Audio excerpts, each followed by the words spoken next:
pick.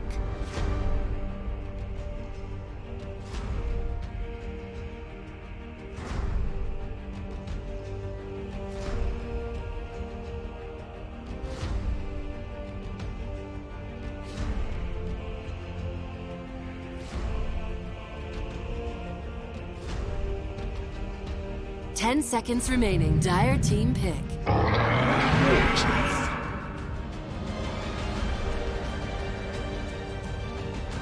Centaur. Yeah, but who is first pick in this draft? That must have been Liquid. I've got this feeling. When it's Centaur at the moment, I'm thinking Liquid. Void Spirit? Yeah. Yep. So probably Liquid got the Centaur, and they're looking at the Shadow Demon as well. So Hold on, we need to hear the hero sounds. Yeah. Let's discuss more hero sound finding. This is our mini game. this is something you could do with the pro players at big events. They've done right? this before. Yeah. I remember doing this at like ESL kind of. It's like 2017. No, but Rubik? Yeah. was that Rubik? Yeah. It sounded a bit like Bristol back at the end. It's like, We've had 3 sounds. Centaur first pick, potentially. But again, we might have tuned in later into the draft, so this might not be the first pick. This is anyway, a third pick Centaur. So we know there's a Centaur, a Void Spirit, and a Rubik so far. And there's also a very small ground at the end of the Rubik, which I don't know if it's the Rubik or... That's what I mean. Like, I was saying, it's a little bristly sounding. Oracle. There's Okay. an So Oracle. Oracle Centaur versus Rubik Void Spirit. Okay.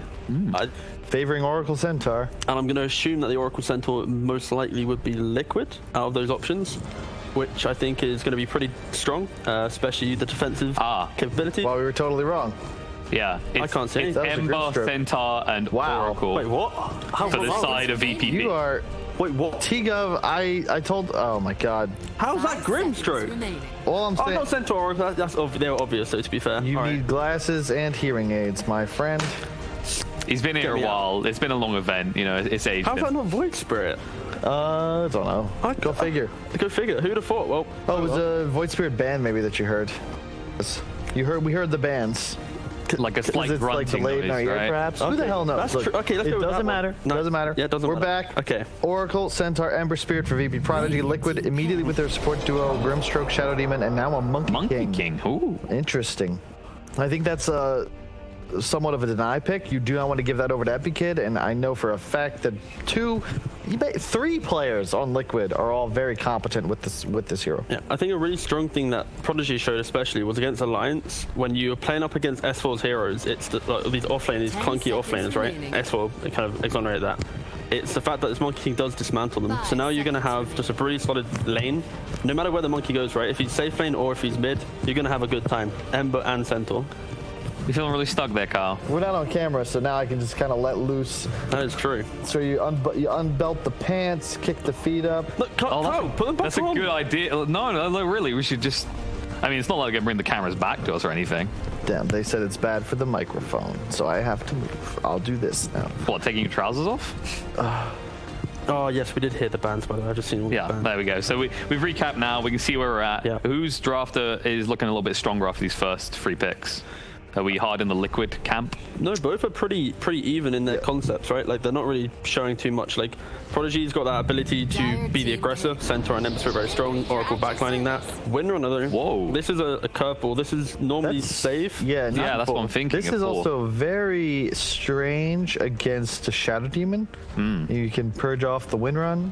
Also, keep in mind that they took Ember Centaur into SD first pick.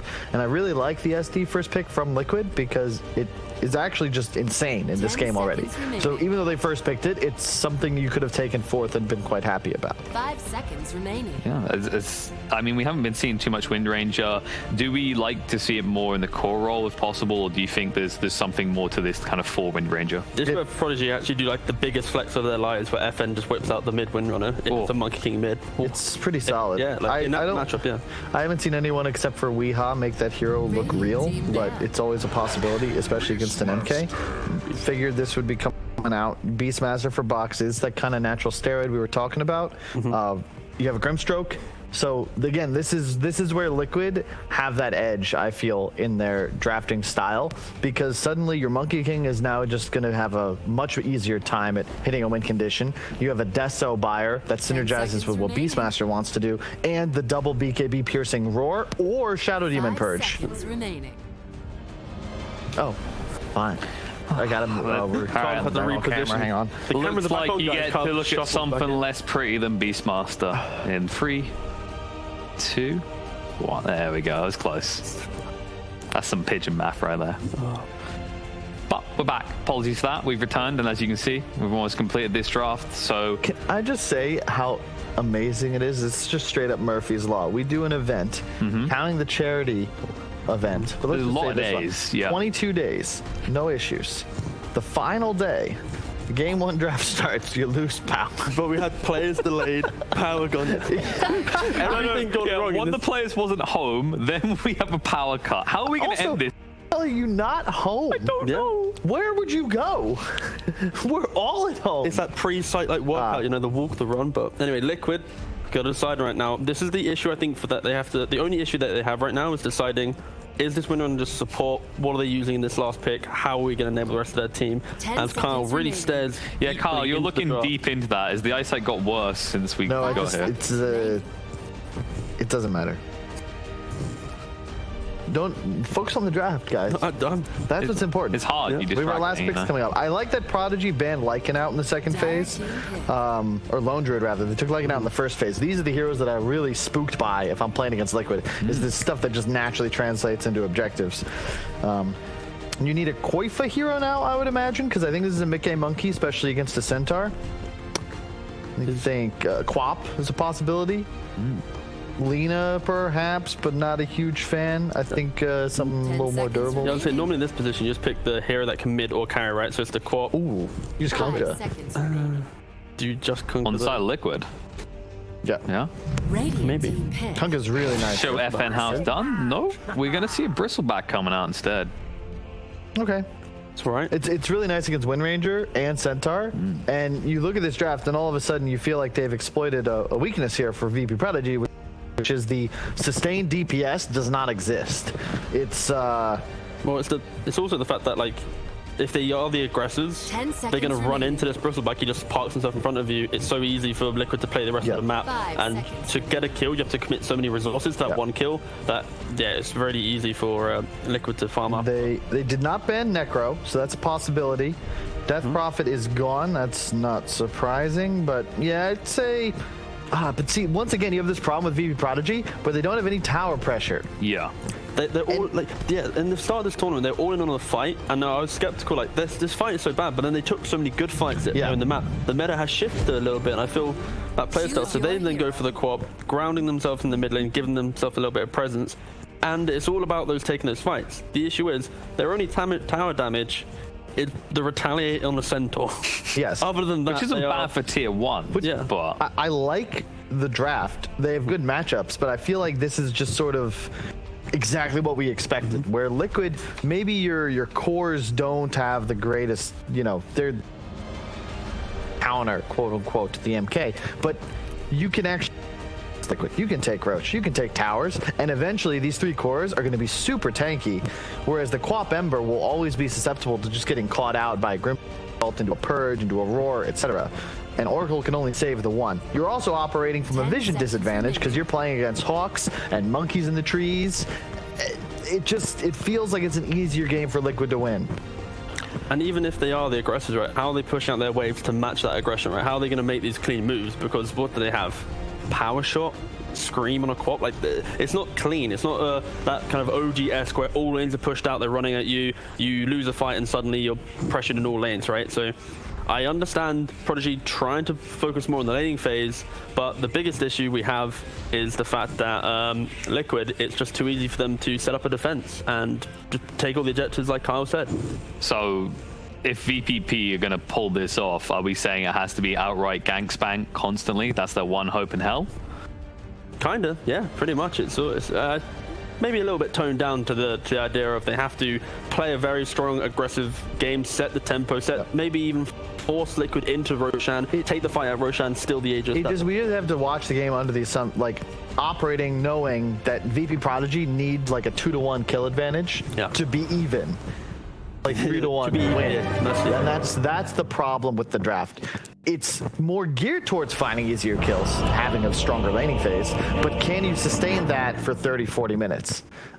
I don't think so. I think Liquid take on the back of 1 or 2 big team fight wins, maybe with the buyback. But the beauty of this draft is that's all expectation. into Roche, into a tower, and suddenly map control's yours.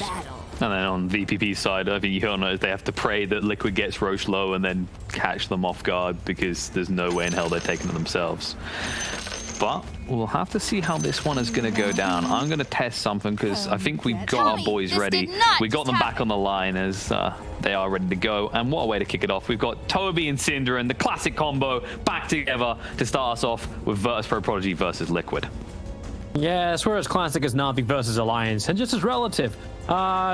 Liquid versus VP.Prodigy, not the real VP. It's the other VP, as all the greatest teams. The better one. It's like all the Chinese teams, second teams worked, right? That always supersede the original. I think they're probably the team that performed the most over the average expectation in this tournament. I thought VP.Prodigy were going to do really well going into this, but I would probably not have placed them top 3 in the whole thing. So they've been doing a really good job here getting this far. And they're playing something...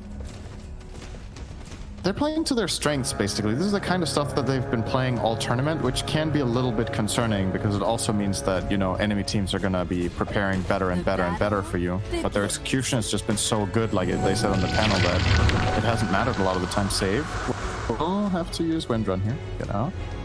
But yeah, if they rely on their execution this draft, this could be a hell of a fun game to watch just from Prodigy's side. Like, this is a style of lineup if you can make it work. But as Kyle was kind of saying too, with Team Liquid, you just need one good victory and then map control is going to really start to be yours and momentum will start to be yours. But I want to see how Mickey goes on this Bristleback. You were mentioning to me before how he had a horrendous game as Bristleback last time he got to play this hero in the Pushka League, and now he gets to play it mid against the Queen of Pain. actually, it was on the other side. The other side, sorry. It was Limp's Bristle, and it was yesterday. But he was playing against Shadow Demon, and I think Liquid, they made sure there's no Shadow Demon in the enemy team. They first picked it, so they can end off their draft with this Bristleback, knowing the enemy team has one counter pick, and feel like he's not too bad in the game because they have the protection of not having to face ST. Now, Bristle has been a little bit polarizing. Like, you go back 2 weeks and teams were like first phasing it, thinking it was insanely strong. And then solutions were found and it kind of faded. And then some teams have been pulling it off here or there, but it's kind of in this spot now where it seems like it's one of the last picks of the draft. And I wonder what Liquid really saw in it here, except we want a frontliner. There's no matchups here that really shine for me. Maybe they thought it was a mid-Ember, and they just wanted to counterpick that with a mid-Bristle and force Ember onto side lane, because that's obviously a really good matchup for Bristle as the Ember mid. That might be a big part of the reason, actually, that they did it. But they already had Monkey King, right? So, yeah. I don't know. Yeah, they had Koip as Monkey King as well. He'd be very willing to go there. Yeah. But how does the matchup really work there with a Bristleback? He's going pretty ham against FN underneath the He's spent all of his consumables available. FN, one cool spray is not enough. Charges available and the Fairy Fire ready to go. I want to say this is a Quap favored lane. Like, she should just win on basically efficiency, like how much mana she needs to pay to deal good damage. Bristle needs to pay more and therefore has to buy more regen. Queen of Pain just maxing out Shadow Strike. You probably get 3 points in it, honestly, on level 5, and you just keep spamming it on Bristle non-stop. He has to buy too much regen. For now, it's even, though. 12-2 against 12-0. Yeah. But I reckon FN will pull ahead. Really feels like Mickey's too is not backing down from the lane. Like, he wants to play aggressive. Well, how's the off lane working, too? You got Boxy and Tiger working together? Well, FN just took 5 quills. So maybe not. He almost died. Need to buy the salve again? Yeah, maybe it's even. I don't know, man. I'm always ready to be surprised. I would have thought that Quap wins. Looks like Mickey's going to be able to afford a bottle as well before the 4-minute bounty runes if the creep wave continues to go this way. And he just had a set of tangos and a healing salve come out to him. FN. Ooh.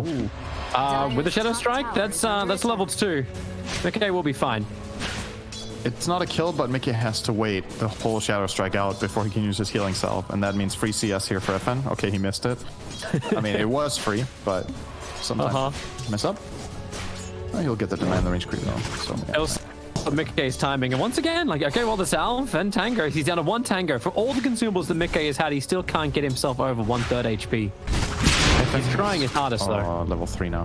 FN has really impressed me lately. I think, like, thinking back over the last 2 or 3 years, he's had, like, some standout games, but he's just had this tendency of making unforced errors, basically. He's just been so having some stable. trouble. Yeah, Pine is dead. Good for him. Instantaneous got him. But yeah, back to FN. I know Lacoste was saying something very similar, where a lot of these Prodigy players, they just couldn't get themselves onto a stable team. And FN, he's lucky to keep his courier alive, lucky to keep himself alive. He forced a TP in from Shadow Demon. That's already nice. And he got the rune, so we'll have a bit of an advantage here over the next 20 seconds with that DD. But yeah, just to finish off on this, like, FN used to make quite a few unforced errors, like overextending or making, just having bad judgment calls. His mechanics have always been really, really good, especially in lane. But just feels like they've kind of tamed the beast a bit in this team and just got it way more under control. He's probably been the most improved player for me in the last few months that I can think of. He's just really shining in this team. So it's cool to see, really. I can't wait to see when he starts to rotate in the lanes. For the moment, everything's pretty passive. The 5 bounty runes are going to come up, and it's actually going to be a 3-for-1 trade-off in favor of Prodigy. And I don't think that's what Ty wanted to have happen either. It's very rare when you get a bottle builder coming in the mid, and he doesn't. And he's going to die. I think he tipped. Because fairy or die. He chose death. I think he lives there with Fairy Fire and turning his back, but he might have felt like this is the lesser evil. Sometimes dying is better than having to use your consumable, run all the way back to base to then TP out. This way he connects with the wave faster. That walk back to base is long when you don't have boots. It takes really, really long. Still seems pretty brutal to give Queen of Pain the kill in the lane, and she's having the free wave. Absolutely. But he'll be here for the catapult wave push, as long as he can keep his catapult alive. But FM will just begin where he left off. Aggressively in the face of the Bristleback.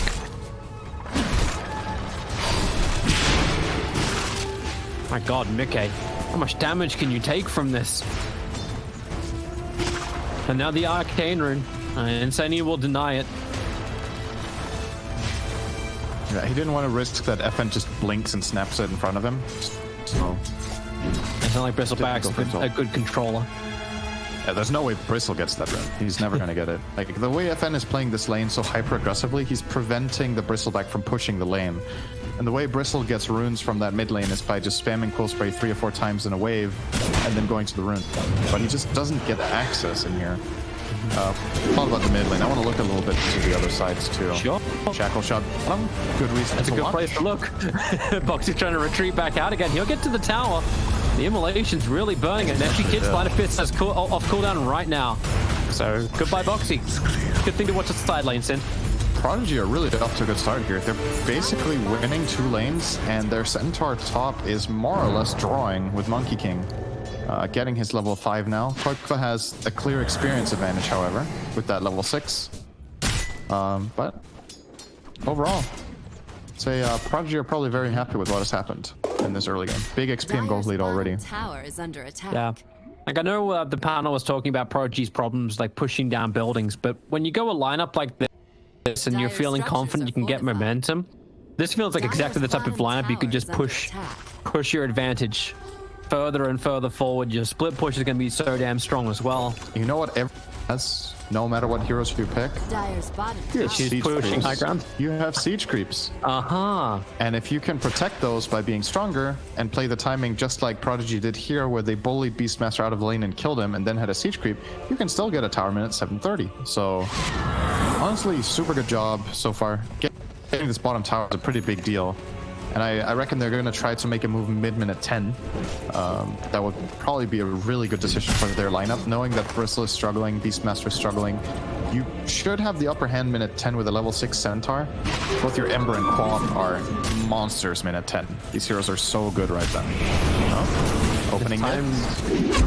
Yeah, Epic Kid's looking to fight. The Shackle is out over on Mickey, and Liquid bring in 3 players. Epic isn't left here just yet. And with the arrival of FN under the cover of an invis rune, he just wants to quickly pick off Tiger. No defensive disruption available. The power shot helping with the extra tick. Ember Spirit, he didn't have to do that, but he did it anyway. And then jumps down towards the spot and away from the Beastmaster as quick as he can. But while this is going on, DM has just taken the 2 triple stacks the Team Liquid set up. Oh god. Yeah, the bleed is real. Liquid loves stacking. I talked about this yesterday. I think they're the team in this tournament with clearly the most average stacks per game. I don't have a stat for it. It's just a gut feeling from watching their games. Insane stat, by the way. Sonic Wave. Yeah, they make so many stacks, and it's very predictable too, because they do it the same way every game. So it's just a matter of time before a team drafts aggressive early on and manages to invade, just like Prodigy did here. And it pays off big time. Dude, Ember is so far ahead, actually. How is he this far ahead? 2 kills to his name. They took the tier 1 tower on bottom lane as well. Monkey King. Monkey had a good start. This is really, really big advantage for him. And Boxy just can't pressure this lane at all. Win range is moving to the tree line, looking for maybe initiation if Beastmaster wants to come out a little bit further. Alright, Prodigy. They've got to be feeling so damn good. No tier 1 tower for Boxy to hide behind. Yep. 10 minutes about to come up, so we're getting outposts and bounty runes. Looks like a 1-for-1 split on the outpost. Yeah, speaking of bounty runes, no one actually a bounty rune. Wait, was there a 5-minute bounty still there? Yeah, there was a 5-minute bounty on the southern northern one. Shackles are out. Grimstroke is 2 layers. Dire's middle tower is under attack. Now we get the searing chains plus the shackle shot. But now a quick spirit out. Okay, protects these ancients. They can't afford to lose yet another stack. And now that they forced this rotation, Monkey King actually TP'd bottom, and Prodigy saw that. So now Centaur will play aggressive top. He's going to push in the wave and start hitting the tower with his siege creep. And in the meantime, the Queen of Pain in mid wants to try to keep her siege creep alive with the following wave. Currently choosing not to destroy the enemy catapult to keep it alive long enough. Okay, now he's doing it. I think this is a mistake. Well, the creep wave is going to hold it back just enough, as long as he can pull it off. But Mickey, yeah, I think he knows he has to get rid of this thing. Yeah. Mickey can handle it with the physical spell damage. It's obviously really good against the siege creep, so didn't get too much out of this. Tiger's got the perfect trip stack. 3 camps all at the same time. Bottom lane, Ember Spirit, he's in a lot of trouble.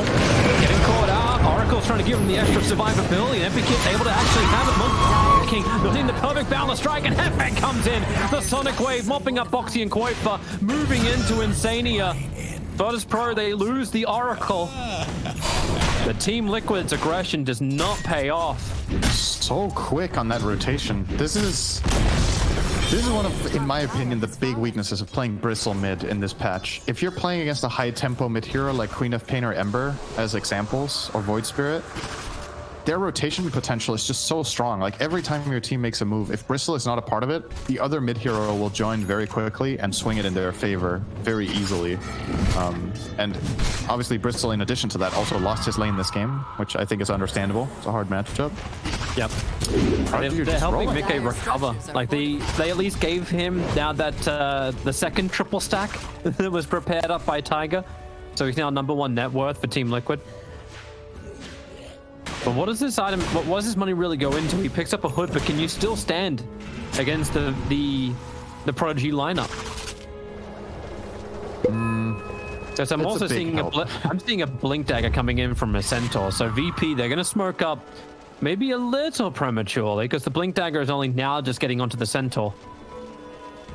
I think it's the mid move here. Once again, they want to get. They want Mickey. They don't really want Mickey. They want his tower, I think. But maybe an invasion into the ancient area. The Asian area. I saw Ember Spirit. That's why. You know, it's the lore.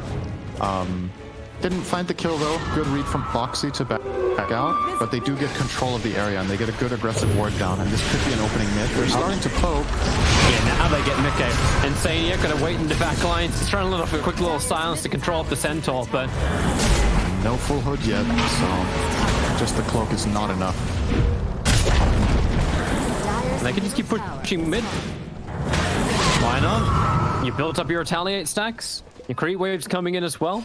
Beastmaster's doing the best he possibly can, just to force out the bottom lane. You're seeing the circle being drawn as Epi doing it.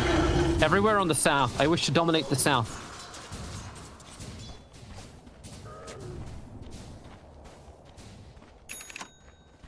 And they're going to have exactly that when it comes to vision. But they're already trying to find Boxy again here. With Aina, he might... Boxy is standing in a pretty peculiar spot. If he cuts out and even tries to touch the creep wave, he's dead instantly. And there's no Hawk. Now there is. Now he'll see him. Pings it out. Oracle sees divorced. Nope. not when DM cutting the wave. Something could have happened. Yes, it's the ultimate suspense. It's the announcement of the fight. Dire's bottom tower is under attack. There are 5 heroes from Prodigy. They're all gathering up together in mid. They really want to be able to find another engagement. Smoked up, Mickey farming up stacks. Feels like we've seen this before. And comes in perfect horse stop in from DM. Support can be there from Tiger for defense. Destruction, he has to let it out now, but the Stampede lets VP just move forward to kill off Tiger first, then come back for Mickey. When they began this engagement, and Liquid losing 2 so quickly before the 15-minute mark. And what do you get in return? You get Koi for farming on top, you get Beastmaster farming on bottom. Yeah, that's the question. Like, what is Liquid building up for here? Can they try to find a fight of their own, or are they just kind of at the mercy of VP.Prodigy running at them and trying to counterplay with Shadow Demon? Because if that's what they're trying to do, you can't protect Bristle with just one guy right now. Like, your lanes are being pushed, your map is very dangerous. If you want to set up a bait, you need more defense. And if you want to show in like 2 or 3 lanes like this, you're expecting casualties. But I don't think this is the guy you want to have die. You might be better off sending Shadow Demon to do a little bit of wave duty, and then he can get killed as the target. It's tough. It's not that valuable right now. He's only 2,000 net worth in level 7. Losing a Bristle that's level 11 is a different story. So he's farming the jungle. You have to expose somebody else, I think. Could be open on... Tiger's on ward duty. Aina's coming up behind him, and FB Kid, he's ready for this fight. FN's nearby too. There's 1 more Spirit Vessel charges. That's exactly what Ember Spirit will get. Commit 1, get 1.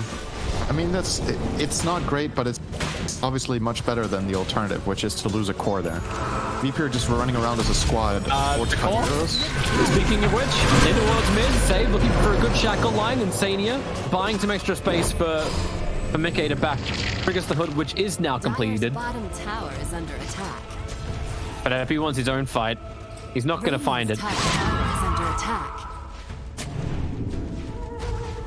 And Prodigy, they have to keep playing very aggressive like this. In terms of like later on in the game, the Ember has gone for the Vessel first, so physical damage will fall off. It's going to hit a wall at some point here, where both Quap and Ember are not that strong against armor and BKBs.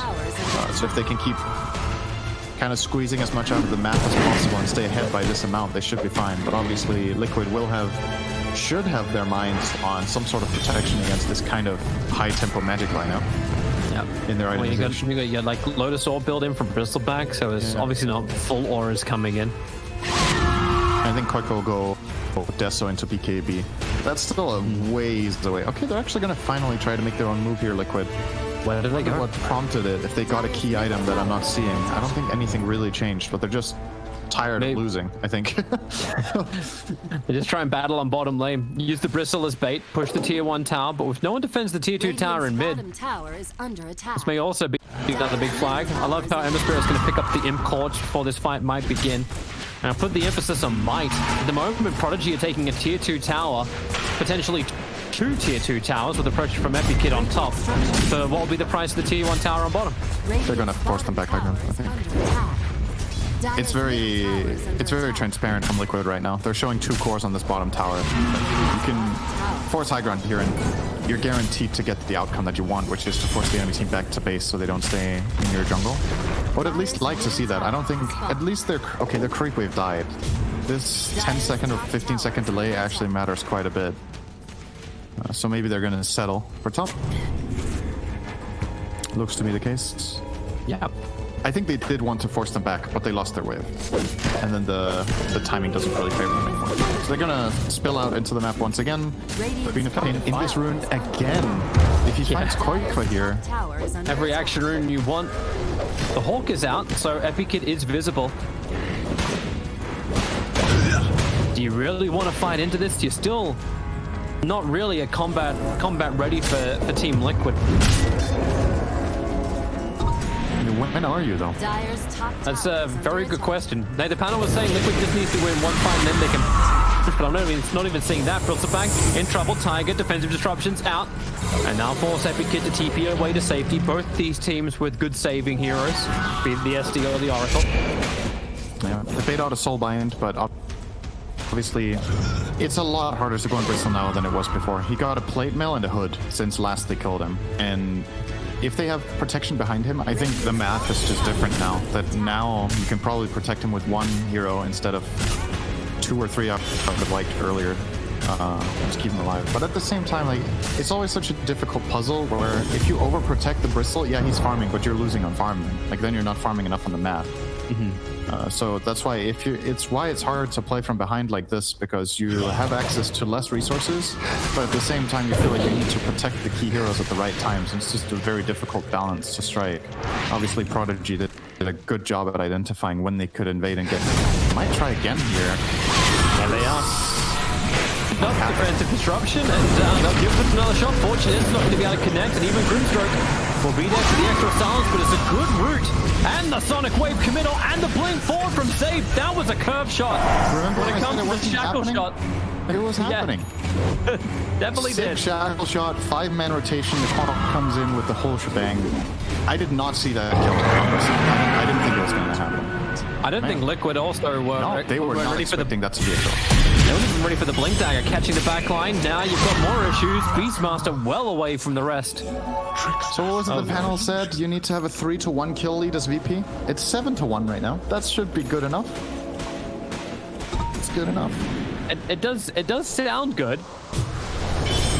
And bounty runes are all going to belong to them too, if they do want to claim the ones on the north. You could tell on that Bristleback kill that Liquid didn't think he could die, because they didn't bring in more support, right? They weren't expecting that to develop into a team fight. They were just like, I'm fine. Disrupt me, give me Inkswell, I'll run away, turn my back, put on my hood. But it was still enough. And that's concerning now. If you can die outside your right outside the doorsteps of your base with Bristle to getting jumped like this, you might have to group up more, and your lineup just can't really afford it right now. At least this is a bit of a help. Koik for picking up Deso. But you look at the itemization coming back from Virtus Pro. FN's going into Shiva's guard, so he's already looking for his own protection, and the BKB is on the way for Ember Spirit. He finished his own Desolator as well. So you asked Prodigy to have answers to the armor build-up of Liquid. They are arriving. Yep. The Deso being online is really big for both teams, really. The struggle for Liquid, however, is still getting an initiation. Boxy has been so quiet this game on Beastmaster. I feel like I've seen one roar in 21 minutes. It's just Prodigy doing such a good job at pushing out the waves and at the same time regrouping all the time, so they haven't really been giving Liquid opportunities to catch people off. They're pushing it very wisely, where they get like that one extra wave but don't overextend on their Ember. He hasn't been caught all game. The Centaur has, I think, did he die in lane? No, he didn't either. Like, they're just... Not a single death Clean, of any of the clean. called to Prodigy. Only Oracle has died. Yep. 22 minutes. Only their 5 has died. Now 4-man awesome. smoke up. Is it time for Prodigy? Well, I don't know if it's time for Prodigy to do anything. Like, if they go high ground, they still run the risk of the Soulbind, double roar, double purge, all that kind of jazz. Like, if Liquid can just hit the combination. And Koiva's been doing a hell of a lot of work, pushing in these side lanes, wasting the time. Goes from the bottom now up to the top. Liquid just have to wait inside their base, and Mickey kind of needs to play the close circle inside this mid lane. This is the moment, actually, for Liquid. This is their chance. Gonna smoke up. Who they got? FN, Blink. Oh, and Boxy able to get the roar up. He chains them to work with the extra follow-up silence. Can they get the kill? Disruption. It's out from Tiger. It almost bought enough time to get away to save, but no, FN gets slapped down. And now the easy TP out from Centaur. They have enough damage? No. DM able to retreat, and that's a huge kill for Liquid to claim. We say they haven't actually. Now Boxy just got 541 gold for that kill. It's a start. This is the first time in the last 5 to 10 minutes that it felt like VP.Prodigy were actually out of position a little bit. They had the Ember bot. I think it was I don't remember who the other hero was, but there was 2 heroes in the bottom half of the map, and they had 3 top. And Liquid finally find an opportunity on that smoke to get a big key kill on a core. Unfortunately, not able to convert it into a Roshan. Their lineup is really good at killing Rosh, but it's still not enough. If they get 2 kills there, I think they might go for Rosh in this instance. They have to settle for... He feels safe right now. That he does. I suppose while Beastmaster Roar is down, there's not as much that's going to be able to control you. And Purge is also on cooldown too from Tiger.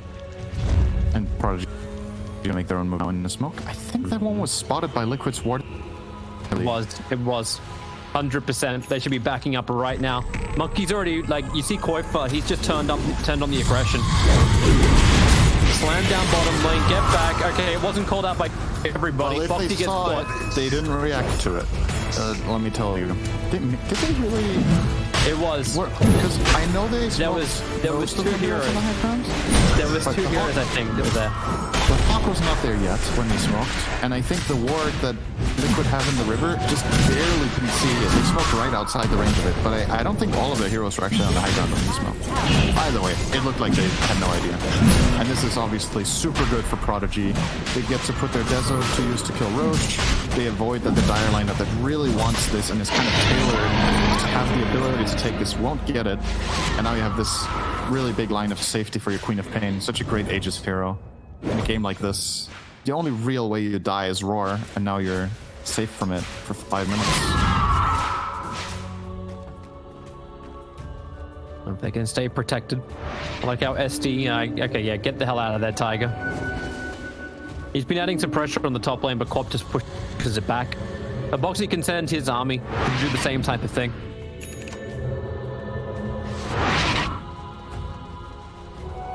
Mickey's going in for an S and Y next. I was kind of wondering, like, what would be the item choice that if you wanted to stand, or if you're meant to have more of a presence as a bristleback, or is it just pure survival? It's kind of a hybrid item. The status resistance is really good on Bristol. He's very mobility dependent as a carry.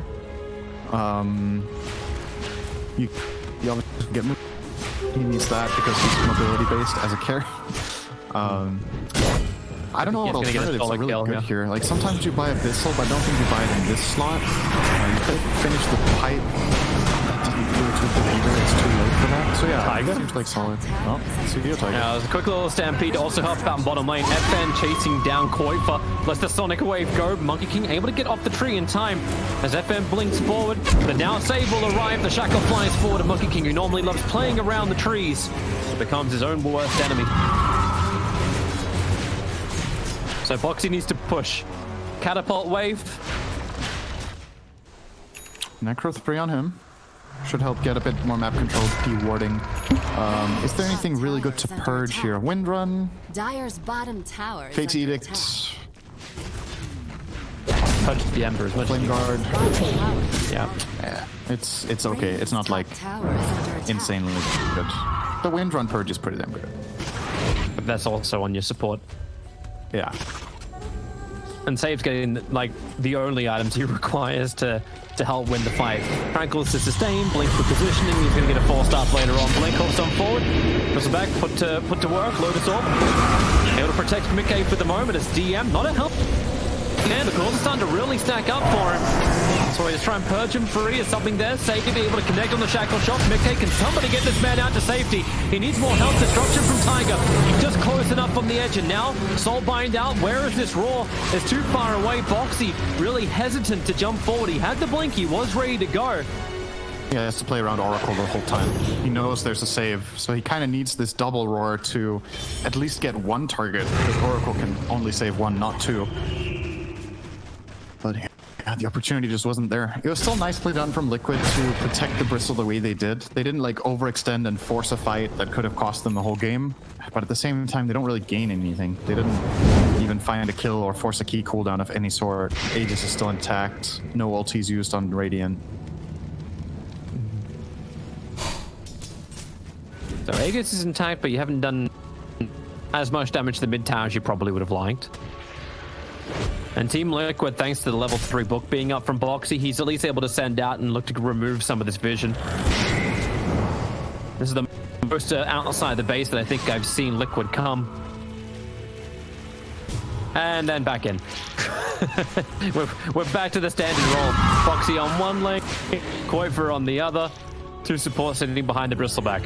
It really is a game of cat and mouse. Liquid are trying to avoid fighting as much as possible while pushing out side lanes, but they will suffer casualties once in a while, like the Monkey King dying bottom earlier, or Foxy getting caught in the top half not too long ago as well. It's almost impossible to do this perfectly because the amount of information you have access to is really limited with the current wards you have. The fact that they even have these wards is really good with the limited map control they've had. But these two wards will fade soon, and then you're completely in the dark as Liquid, and then moving out on lanes becomes even worse. So, tough times, really, you gotta say. It does feel that way. If they've come out far enough, you can at least pick up a couple of neutral items. So they got the best one in the world to keep the defense up. Actually, that's the other way. That's on for VP. They've got the repair kit. You got a quickening charm and spider legs for the tier 3 items in for Liquid. Spider legs are not bad on Bristle.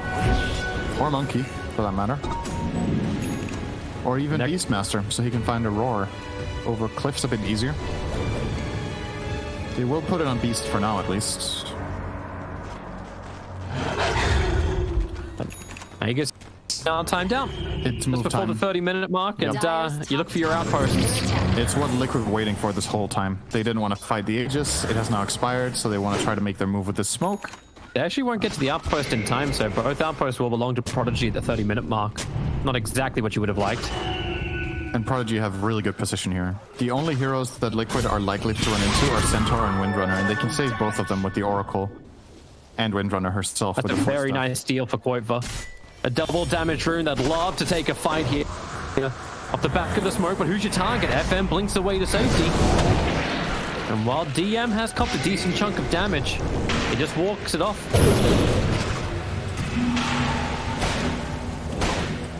Oops.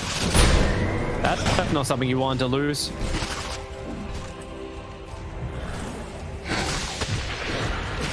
That actually would have been his full halberd. They are. Of some forward, Koifer still wondering if he needs to go forward. Tiger lets the purge out over on the Centaur. Low Sword comes a little bit too late. And DM just really doesn't have the line. Proxy goes straight for the roar of the Oracle. Play around him or pick him up. That's what they've got. Centaur still not dead yet, while both supports of Liquid, they will fall. Oracle has himself a buyback. Can't say the same from the Liquid supports, and now surrounded on all sides. Mickey wants a little cover the shackle. Save Oh, he wasn't hoping for that one. Now he'll come down to the Wukong's command. It's doing good work. Hemisphere's losing a lot of life, but he hasn't becoming shackled to the range creep that was still surviving. Save doing such great work with the Spirit Vessel down. Koifer's got no extra lifesteal, and many cores dead from Liquid means they cannot defend this mid lane. Structures are fortified. I've cast saves Windrunner once before, and I've said, because he plays this hero a lot in pubs, and I've said he tends to be like, the hero itself is just hit or miss, but so is he in his games. The earlier game in this tournament with Windrunner, nothing spectacular. This game, man, he's been hitting so many good shackles this game. Like, really showcasing that the hero can work as a support. It's so much harder than it looks, though. Prodigy are just playing a really good game of Dota here. Obviously, he was studying the guide over on Reddit. How to play Wind Ranger, how shackle works. It wasn't that deep. Just know the angles. What is it? 46-degree search angle or whatever? Yeah. Just smashed his head against the keyboard. Okay, guess that's the angle. I don't know. It's just some random number. It can be really, really ridiculous. And now, like, you've got your Wind Ranger going in for an MKB as item of choice. Little over the top. Queen of Pain's going in for a Mjolnir. Sure. And I think what you do as Prodigy now is you were really happy with what you just got. You forced the buyback out on the Beastmaster, you took a big fight, you know you're far ahead, get the bounty runes, wait for the next Roshan. It's actually a really early spawn. Just 15 seconds to go. Tiger just pinged it saying, we need to pay attention to this, and you do. Giving Prodigy another Roche here is probably just the end of the game. Like, yeah. You're getting just overwhelmed with problems at this point. They need to find it to work. But if you don't get your double roars, if you don't get your combination together, like how is this meant to go the way of Team Liquid? They're falling behind in everything they need. Dire's top tower is under attack. But with 33 minutes, feels like Liquid needs some kind of hallelujah. Do we actually just wait for? I say we don't have to wait for Roshan. Roshan's up. Prodigy couldn't have asked for it to be at a better time. All the lanes are pushed back, so Liquid will have to just do the big higher ground defense of all crazy defenses to have any chance to stay alive in this game. At least Mickey's got his courier back now, so his halberd is at least completed. I'm looking for upsides here.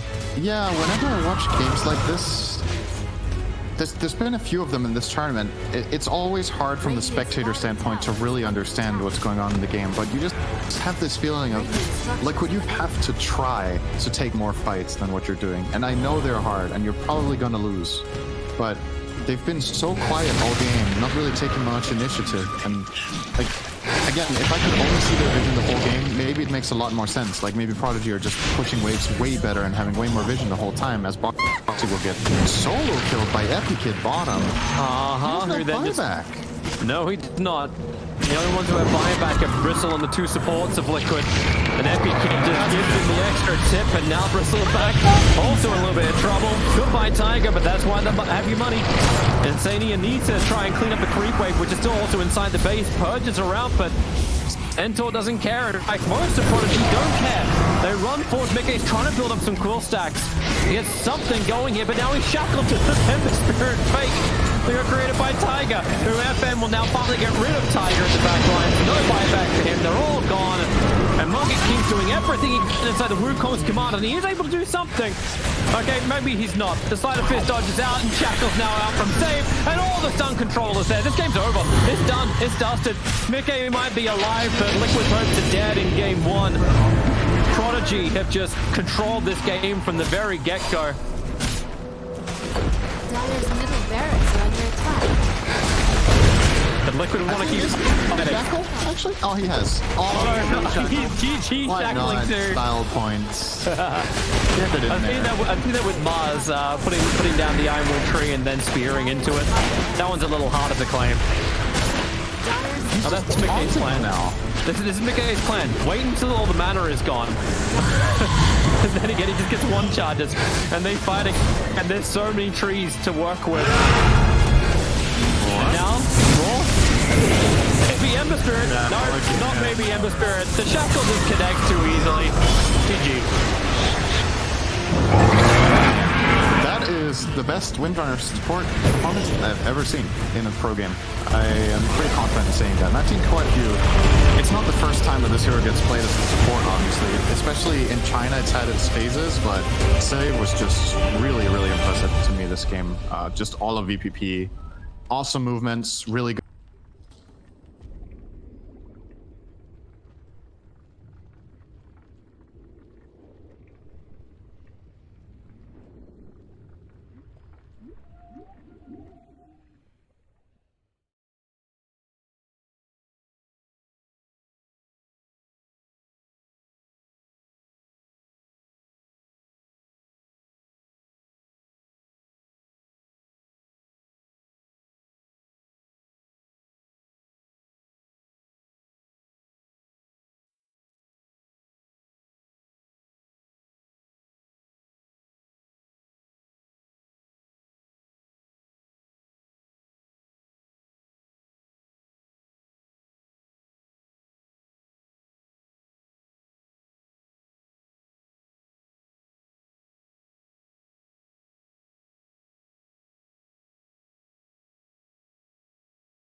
Dire team back. When he falls behind, he just feels like a big creep sort of thing. It doesn't feel like he survives the initial bout if you're not ahead, right? Kind of just, it's not really figured out in the meta yet. I think that in this spot, it's still solid because you're not picking the Clinks. You're similar to a TA, but with more volatility because you have stacking damage from your Q that like adds up over time, and you're more of like a hunter killer. You don't do as much structure damage, and you're not as durable, but you're still solid, especially I think against a Monkey King. It's a very low armor hero, and it fits the concept of what Liquid are going to try to do here. I think the main point is what you touched on about the whole killing sports, right? It's a hero that independently can move and waste so many resources, right? So that's why it's so prominent, or especially in this draft alone. Yeah. We will see the Kunku, Ban, like the best ban I think they could have done. I was thinking maybe I wanted to see them pick it, and I looked over and saw the ban, like damn. They could just co-op again. Dire Stan. team pick. Is there anything else that comes to mind they found? Oh, hello. Another answer to the Clinks. Liquid are going to have a real tough time killing anybody, especially with the Oracle behind. This is a really nice pick from Prodigy, and they expose the weakness so far in the 4 heroes Liquid selected, which is a lack of sustained DPS. Or specifically damage in general, physical. right? Damage in general. Yeah. Pretty much all Just in don't have one it. hero, yeah. And this is where, when you're playing against a team that has shown flex, but with like one hero in 2 lanes, as long as you pick 2 heroes that counter that flexibility, you pretty much are in a good spot right now. So Underlord and Necro both happily laying up against Clinks, and there's a lot of pressure of this last pick being able to actually do the damage needed. I know to, it's a sniper. Gonna be no. Oh, really? That doesn't look like a cosmetic change. sniper It to could me. be a new age. I gotta say, I'm not a huge fan of that pick here. The laning phase will be great, but I don't like Razor against Underlord at all, because you just kind of kite him through the pit, and the Rain of Fire does significant damage. It's max HP based. This is a tough draft for Liquid, and the double link doesn't work either, so it's not as if you get that extra usability from the Grimstroke. But outside of like root on Underlord, this is pretty much like the freest game for Liquid to control the fights, right? Like the Clinks can get the vision running first. As long as he doesn't get blown up, he's fine. Stampede gets you out. Yeah. As soon as Wu comes back, like the fights just go. No, you're right, because they don't. VP.Prodigy can't make plays. They can't. Like Their Yeah, 3 this is cores like are just. static. they exist. They're boys. They just like they go to lane and they do their thing. Meanwhile, your Clinks will just be freely moving. It's the same support duo that we saw them Prodigy play against Secret, where they could play the moves, but they couldn't. Yeah, and they don't have a goddamn thing for the egg either. You know, thinking about it, actually, it's similar. It's swap roles. Liquid need to maintain like a 2-to-1 kill advantage, and VP.Prodigy just have to time. exist, get so big that they just don't die, and then eventually walk down lanes. And it's the fact that Razor in this game, he has a free lane no matter where he goes. Of course, I believe this lane he should be mid, but again could be carry. He can then make those moves early on, pair that with the Clinks, and whatever lane he goes to, the ball will be completely out of place. And You just, I'm looking at actually Liquid, like their heroes can't die. they can go Roshan easily with the Deso and Clinks as well. They have lift and pit, and you know, you all mini disables. Prodigy need like a really solid lane performance to take. I don't know. You buy I think we Ags on might Phoenix. end up with 3 games. Scythe's out of here too, sorry. Sorry, I was about to say, Alright. Phoenix buys Ags, Scythe is negated. Boys, your eyes have been opened. It sounds like you're in Team Liquid's Yeah. side. Is that where you could see it? Yes. All right. Well, Carl said it needs to be a 2-to-1 kill ratio, and we'll see if Liquid can actually pull this off and take us to a 2-to-1 score overall as we throw it into Game 2 between Team Liquid versus Prodigy. You know, I think when we have a panel or an entire show without Alan, we could just forget about the numbers for a bit and focus on the feeling, Sin. What's your feeling for this game? Well, so when Alan does stats, he, uses actual statistics. Kyle just throws numbers around and hopes they land. It's kind of like a bingo, Just, if you say enough numbers, eventually you're going to have a line, right? So let's say 2-1. Okay, let's see if that's good enough for this game. Yeah, no one saw that from Insania. That was fine. So the thing about this game, and I think the reason the panel is a little bit like, I'm kind of with them in having a hard time gauging this game, because there's not like, it's hard to find something firm to just hold on to and be like, this is what is going to matter the most. Like the Dire lineup is really tanky but doesn't have the best catch. The Radiant lineup has pretty good damage, and fight, but doesn't necessarily have the best laning scalability or the ability to do enough damage against these guys. It kind of becomes a game of math, honestly. Like, can you pierce them or not? And for Prodigy, I'm imagining that what they want to do is they want this Underlord to get auras, and then they want to force a fight around Roche that they win so they can get Roche, because their lineup can't do that either. But the panel was leaning a lot more towards Liquid to actually achieve Roshan. So like you win the fight around Roshan so you can just finish the hard work that Liquid have done.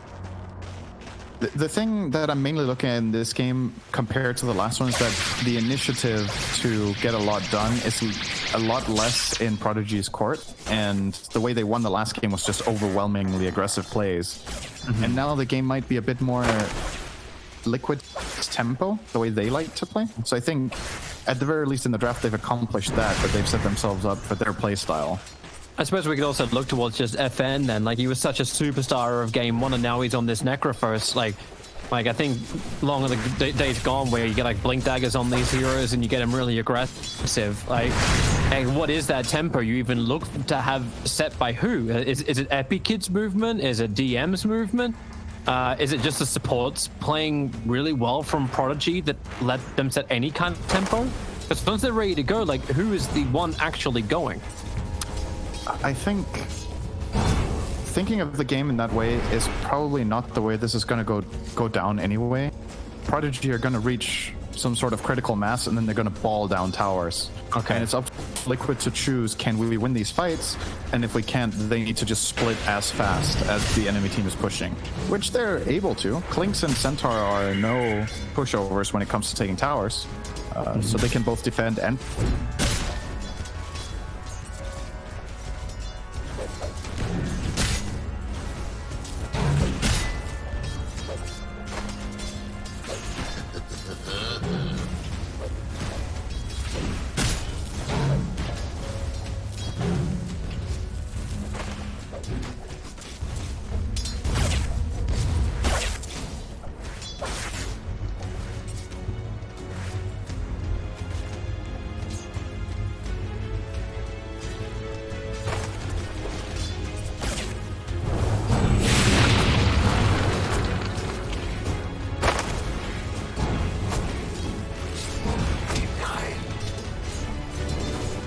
Denied.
Dire's structures are fortified.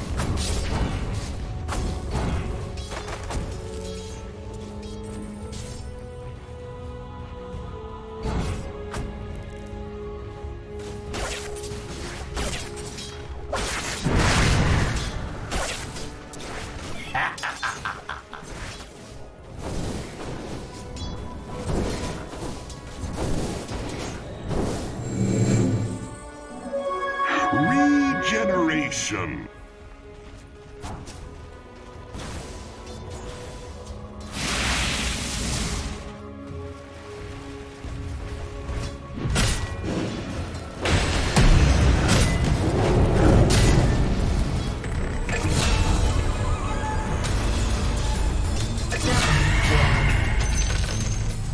Dire's top tower is under attack.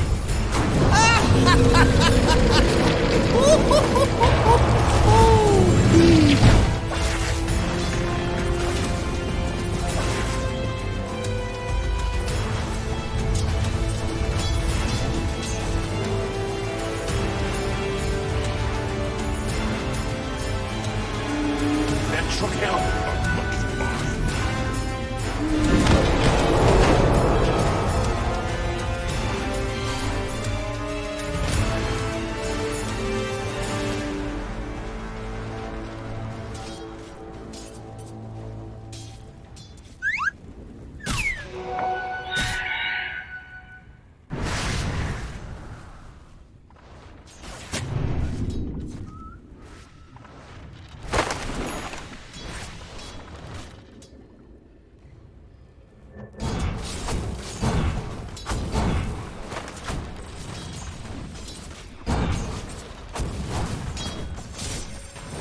haste.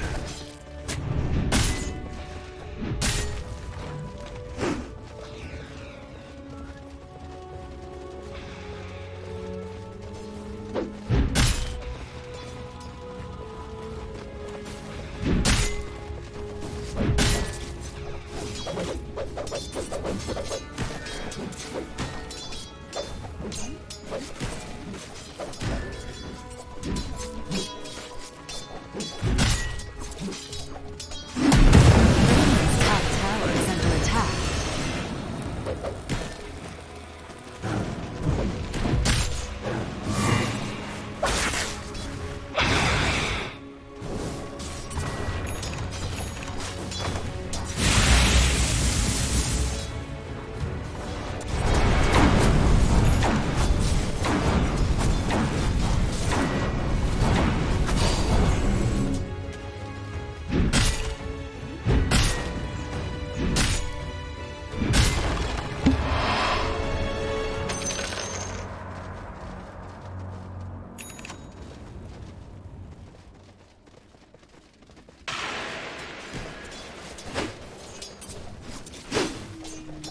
Radiant's middle tower is under attack. No, you don't.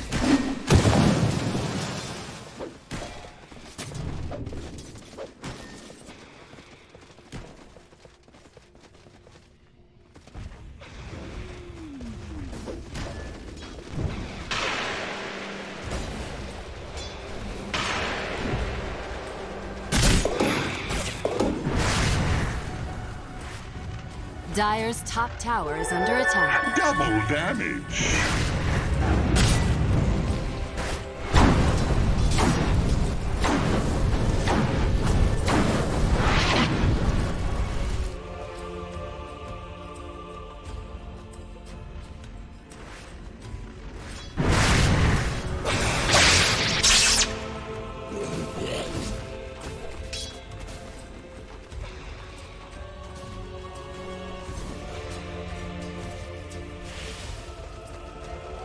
Bouncy.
Dire's middle tower is under attack. Unseen energies.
Radiant's bottom tower is under attack.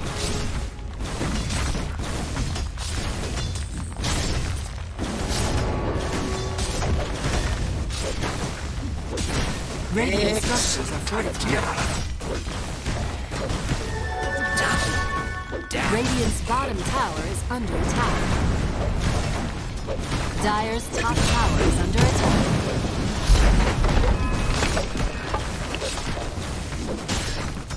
Dire's structures are fortified. Radiant's bottom tower is fallen. Radiant's middle tower is under attack. Dire's top tower is under attack. Dire's top tower has fallen.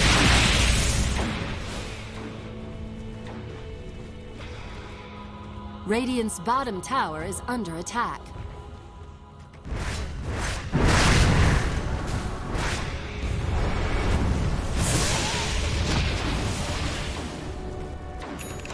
Dire's top tower is under attack.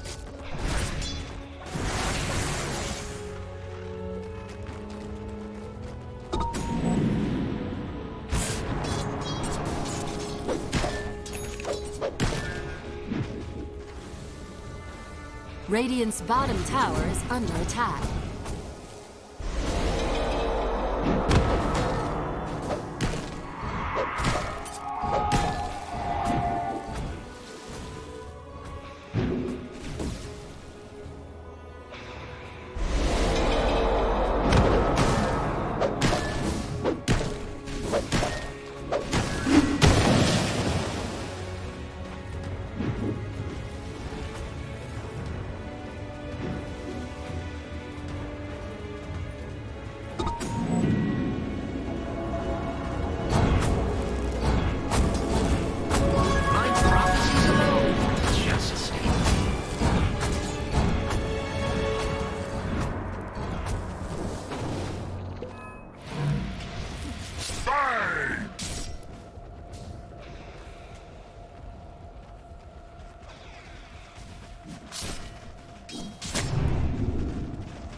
Radiant's middle tower is under attack.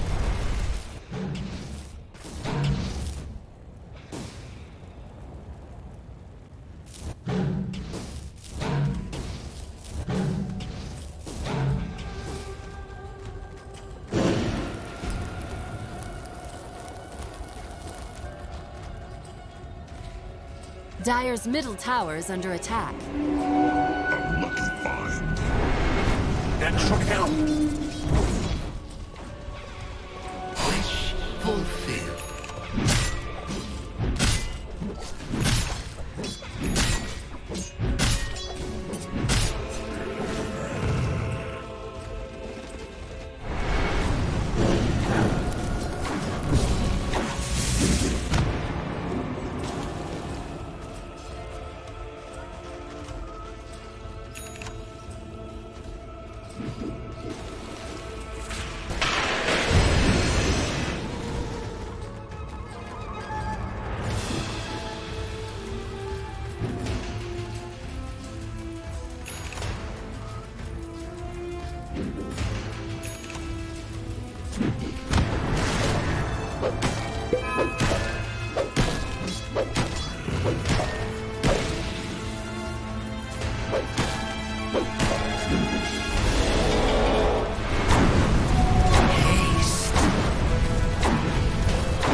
Radiant's middle tower is under attack.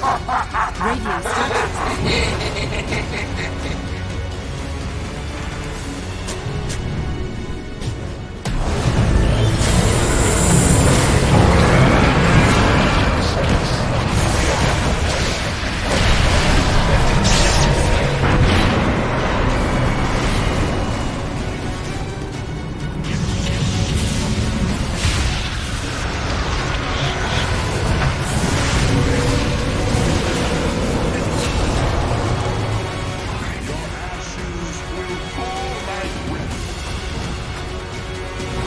Radiant's middle tower is under attack.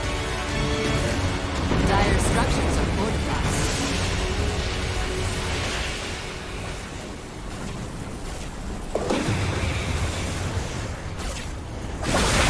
You should have known Radiant's middle tower know has your been denied. place.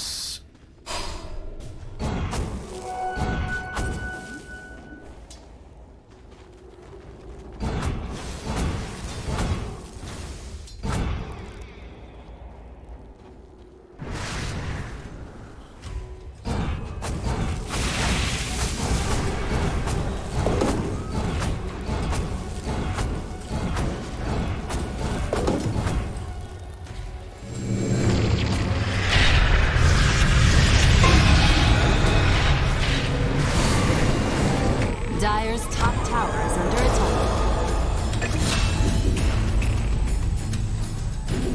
Dominating.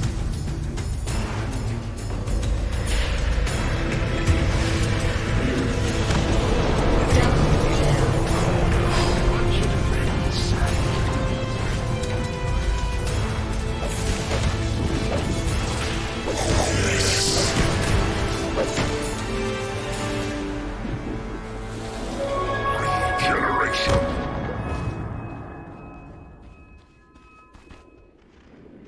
Radiant's bottom tower is under attack.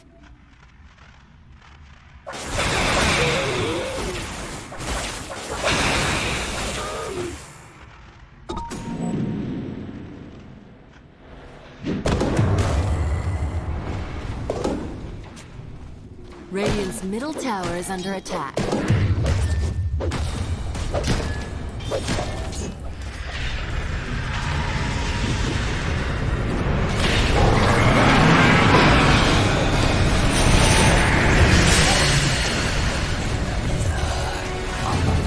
Great teamwork. New vision stands.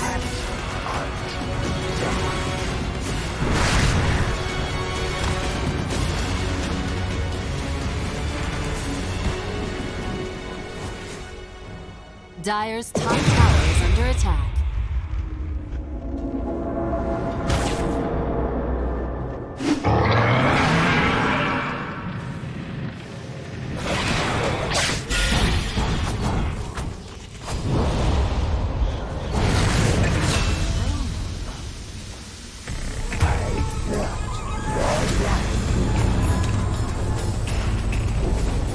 I just taste.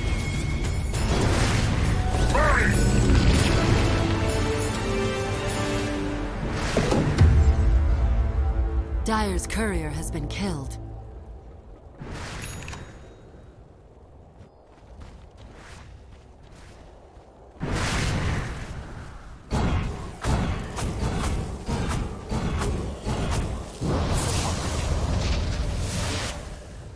Radiant's middle tower is under attack.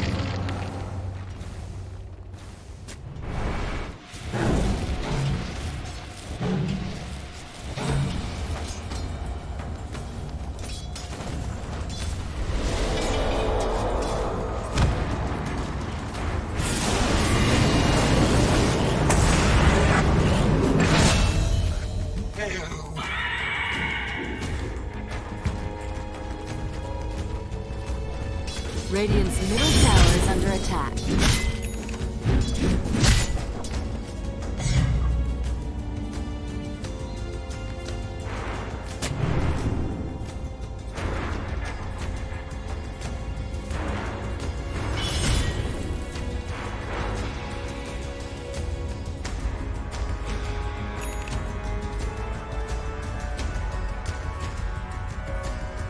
Dire's top tower is under attack.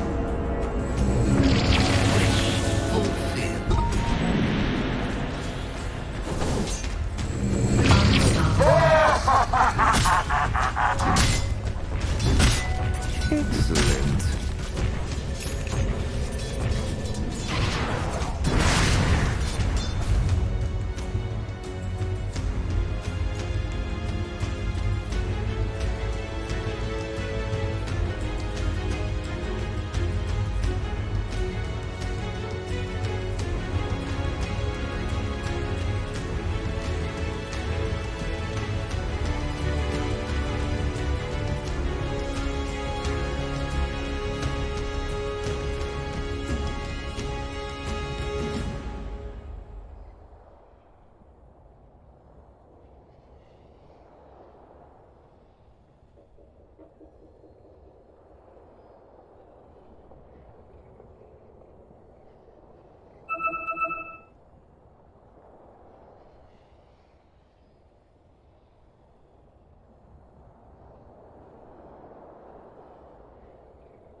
Dire's bottom tower is under attack.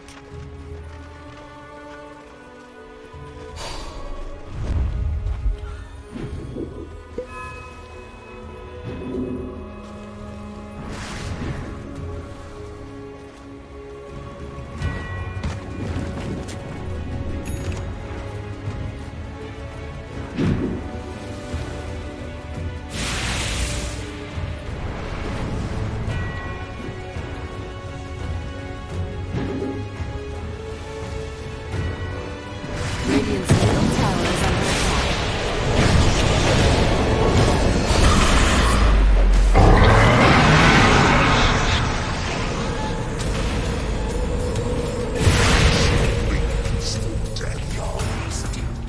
Dire's top tower is under attack.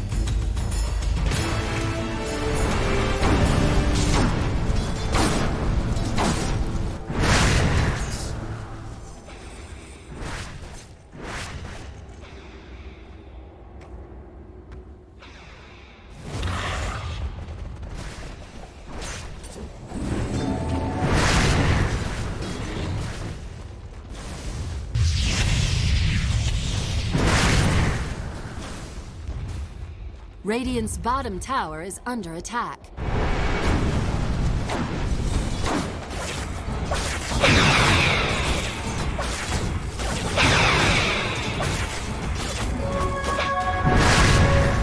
Radiant's bottom tower is under attack. Dire's top tower is under attack.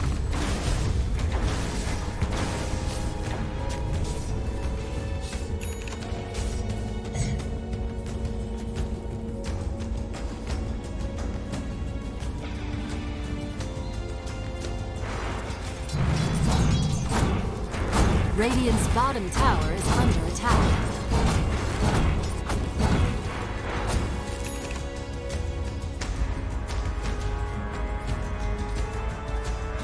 Dire's top tower is under attack.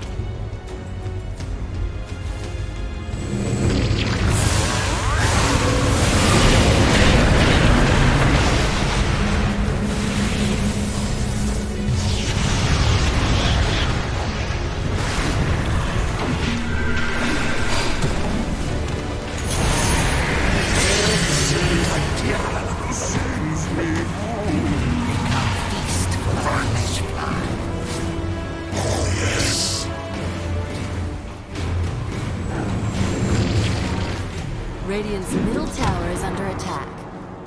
Radiant structures are fortified. Dire's courier has been killed.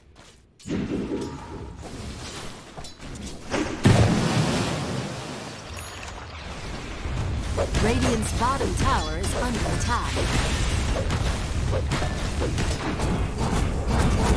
Radiant's bottom tower has fallen.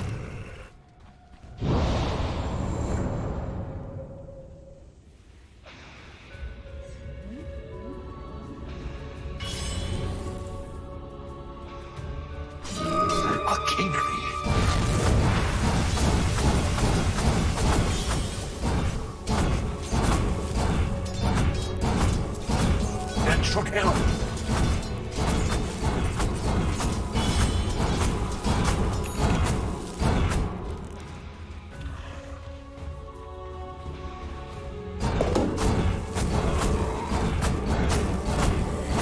Dire's top tower is under attack.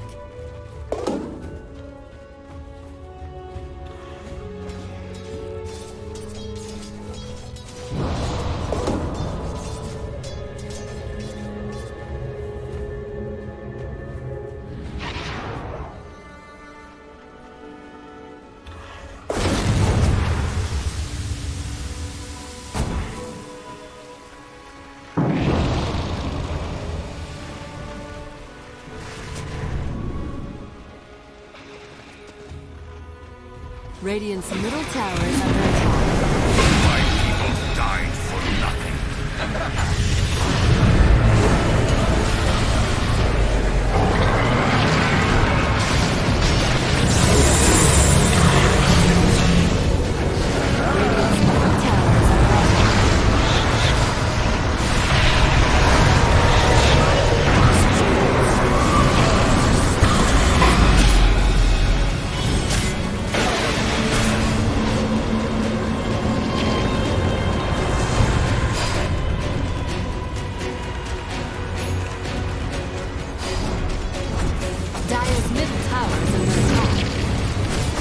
Dire's structures are fortified.